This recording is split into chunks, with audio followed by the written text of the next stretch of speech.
Okay, guess why I'm using Falcon? You know, why I have tried Falcon. The thing is that I was using Chromium for a long time, and recently Google said that they won't be allowing other people to build Chromium and having access to their APIs.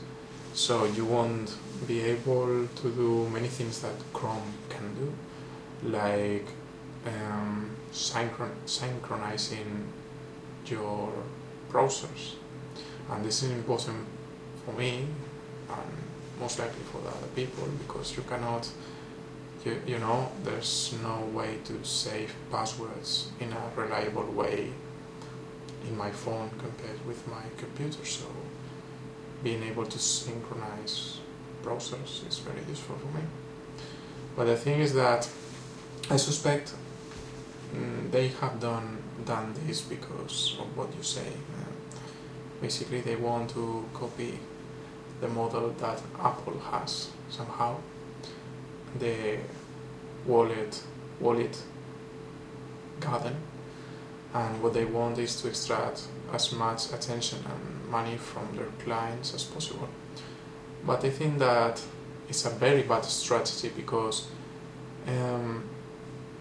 actually that allows you to get more money from each client, but it also has a second effect, which is that it will prevent them from scaling, for a simple reason, which is that because everything is done by themselves, they are preventing other people from bringing ideas to the board, you know. And actually, counterintuitively, what happens with Microsoft is just the opposite.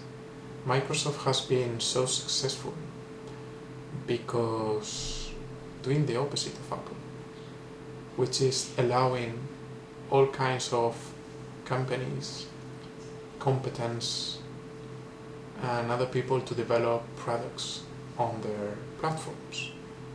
And this made them lose money in the short term, but allowed them to gain more traction as platform. So they ended winning most of the users. And Apple is just doing the opposite, probably very mindfully, because they don't expect to scale as much as Windows.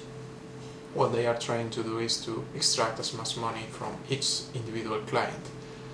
But in the case of Google, I think that copying that was a mistake, and most likely they aren't aware of what I'm telling here. You know, most likely they just copycatted Apple because they thought, hi, Apple is very lucky getting a lot of money from each client. Let's copy some of those things. But the situation for Google is very different. It's because they have a wide market compared with Apple, I think. A wider market, and they are able to scale more than Apple. So they are copying the bad things about Apple, not the good things for them. Lastly, I have the suspicion that the difference between open source and Libre software has become more evident in the latest years, because I think that many companies that are more into open source than Libre software, what they intend is to have parts of their software as Libre software, but not copyleft. They never use copyleft licenses, and they do that because they want to use that software for their proprietary solutions and applications and services. So they rather see that as free manpower, you know, giving it for free so anyone can improve it and they can take it and they can use them on their services and proprietary things. And I think that's threat, actually. You know, I suspect that's somehow dangerous, that they are doing that, and because they are really tricking people, you know, for giving their time for free. And I think that people aren't really realizing that. Instead of, they are not really moving towards a more liberal software. They are just contributing to those models of semi-liberal, semi-open source, you know.